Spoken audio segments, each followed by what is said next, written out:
Hello बच्चों, मैं श्रीमती मंजू मिश्रा, व्याख्याता अर्थशास्त्र, शासकीय उच्चतर माध्यमिक शाला रानीगांव। बच्चों, आज मैं तुम लोग को अर्थशास्त्र का एक चैप्टर जो है राष्ट्रीय आय, उसके मापन की विधियां पढ़ाने वाली हूँ।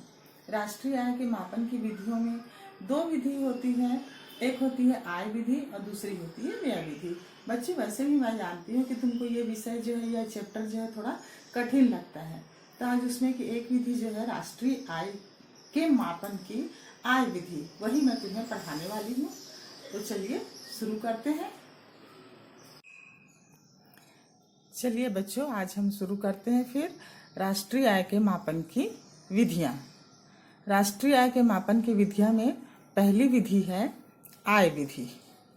इस आय विधि में सबसे पहले हमें ये देखना है कि आय हमें कहाँ कहाँ से प्राप्त होती है। ठीक, तो आय हमें कहाँ कहाँ से प्राप्त होती है, उसके लिए पहले हमको जानकारी लेना पड़ेगा कि उत्पादन के साधन कौन कौन से होते हैं। क्योंकि जब हम किसी वस्तु का उत्पादन करेंगे तो उसके जो उत्पादन के साधन हैं उन्हीं को आय प्राप्त होगी। तो उत्पादन के साधन, जैसा कि आप सब जानते हो क्योंकि आप इकोनॉमिक्स के छात्र रह चुके हो, आप इकोनॉमिक्स के स्टूडेंट हो, तो आपको जानना भी चाहिए कि उत्पादन का सबसे पहला साधन है भूमि। क्योंकि भूमि के बिना किसी भी प्रकार का उत्पादन कार्य नहीं हो सकता। ठीक है, तो पहला उत्पादन का साधन होता है भूमि। और अगर किसी व्यक्ति के पास भूमि होती है तो वो उस भूमि को अगर किसी दूसरे व्यक्ति को उपयोग करने के लिए देता है तो बदले में जो उपयोग करता है वह उस भूमि के मालिक को लगान के रूप में मुद्रा देता है। तो भूमि को मिलने वाला पुरस्कार या फिर इनाम क्या कहलाता है? लगान। उसी को हम दूसरे शब्दों में आय भी कह सकते हैं। किसकी आय? भूमि की आय। ठीक है, अगर उस भूमि पर मकान बना हुआ है या कोई भवन बना हुआ है और उस भवन को हम किसी दूसरे व्यक्ति को किराए पर देते हैं तो उस भूमि से या उस मकान से जो हमें इनकम प्राप्त होती है उसे हम किराया कहते हैं। ओके, तो हमको भूमि से दो प्रकार से आय प्राप्त होती है, एक तो लगान और दूसरा किराया। दूसरा उत्पादन का साधन होता है श्रम। तो दूसरा साधन जो श्रम है, श्रम को मिलती है मजदूरी। क्योंकि श्रमिक जो है अपनी मेहनत हमें देता है, या उत्पादन के साधन का एक ऐसा यह उत्पादन का साधन है जो कि अपना श्रम हमें बेचता है और उसके बदले में उसे जो इनाम मिलता है उसे बोलते हैं मजदूरी। तीसरा उत्पादन का साधन है पूंजी। जब हम अपने पास पूंजी इकट्ठा करके रखते हैं और उस पूंजी को कहीं इन्वेस्ट करते हैं, कहीं निवेश करते हैं, तो वह भी हमें आय देती है और उस आय को बोलते हैं ब्याज, जो कि हमें मूलधन के अलावा प्राप्त होती है। इसलिए हमारा इनकम है। किससे प्राप्त हुआ? पूंजी से प्राप्त होने वाला इनकम कहलाता है ब्याज। इससे अगला उत्पादन का साधन है संगठन। संगठन जो है उसे वेतन के रूप में इनकम प्राप्त होती है। उसे वेतन के रूप में इनकम प्राप्त होती है, उसको मिलने वाला वेतन ही उसका इनकम है। और सबसे अंत में आता है साहसी, जो कि इन सभी उत्पादन के साधनों को एकत्र करके उनसे उत्पादन का कार्य करवाता है। तो जब वो इतना मेहनत का काम करता है तो उसको भी तो उसका कुछ इनाम मिलना चाहिए, जो कि उसे किस रूप में मिलता है? लाभ के रूप में।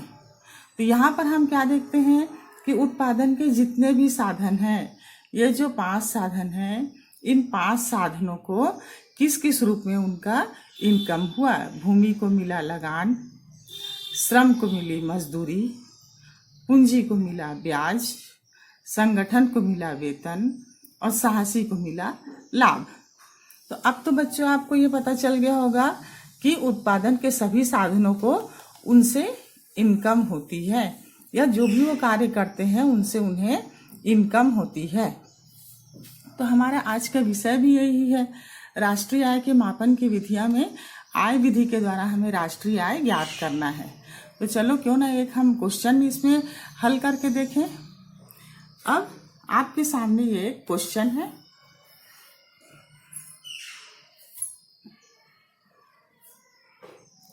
ये आपको दिख रहा होगा, यहाँ लिखा है मदें और ये है करोड़ रुपए। तो इस क्वेश्चन में हमको राष्ट्रीय आय निकालना है। किस विधि से निकालना है? आय विधि से।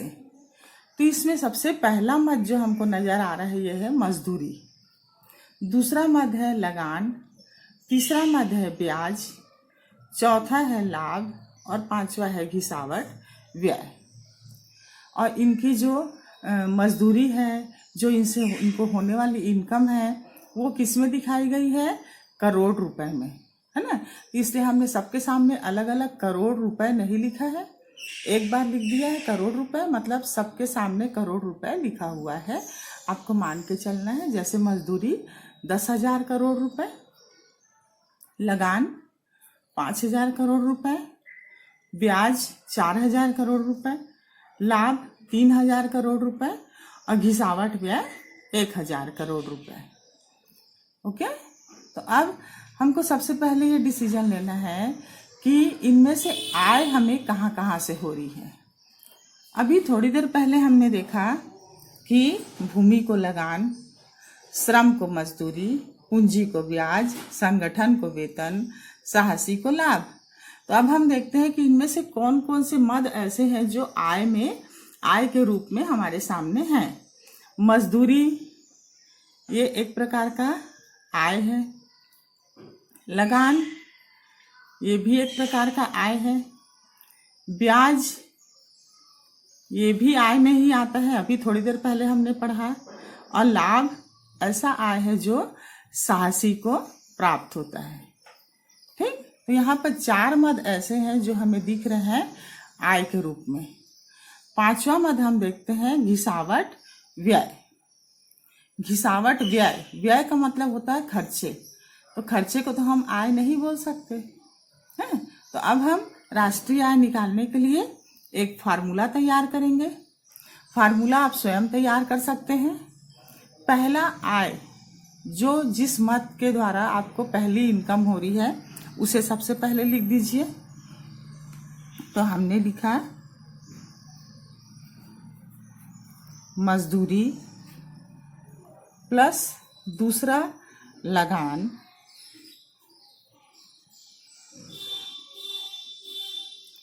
प्लस तीसरा ब्याज, चौथा लाभ। आपके सामने दिख रहा है मजदूरी प्लस लगान प्लस ब्याज प्लस लाभ। इसमें हमने 5वें मद को नहीं लिया क्योंकि 5वां मद जो है वो खर्च है, इनकम नहीं है। ठीक है, अब मजदूरी कितनी है? 10,000 करोड़ रुपए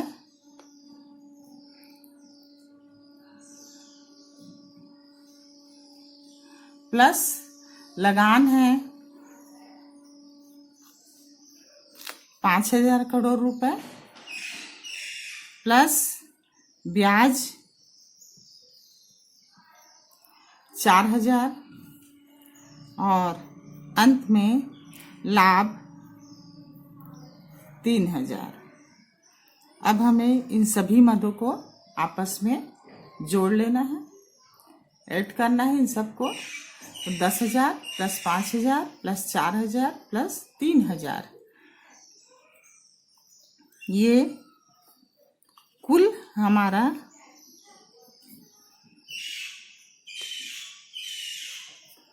आंसर हमें मिलता है 22,000 करोड़ रुपए।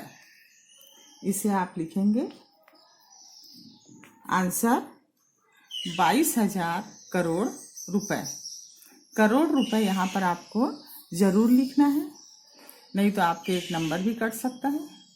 ठीक है, तो इस विधि से हम राष्ट्रीय आय निकाल सकते हैं और ये विधि कहलाती है आय विधि, जिसमें हमने केवल आय, जितने भी प्रकार की आय है सभी आय को ऐड कर दिया और जितने भी खर्चे हैं उन सबको हमने छोड़ दिया। ठीक है बच्चों, तो आज का ये चैप्टर आपको समझ में आ गया होगा। ये है राष्ट्रीय आय के मापन की विधि। भूमि, श्रम, पूंजी, संगठन, साहसी जो कि उत्पादन के साधन है, इनको मिलने वाला इनाम, लगान, मजदूरी, ब्याज, वेतन, लाभ, उन सभी को जोड़ करके ही, उन सभी को ऐड करके ही हमने राष्ट्रीय आय का फार्मूला बनाया और उस फार्मूले से आप राष्ट्रीय आय बहुत ही इजी तरीके से निकाल सकते हैं। धन्यवाद।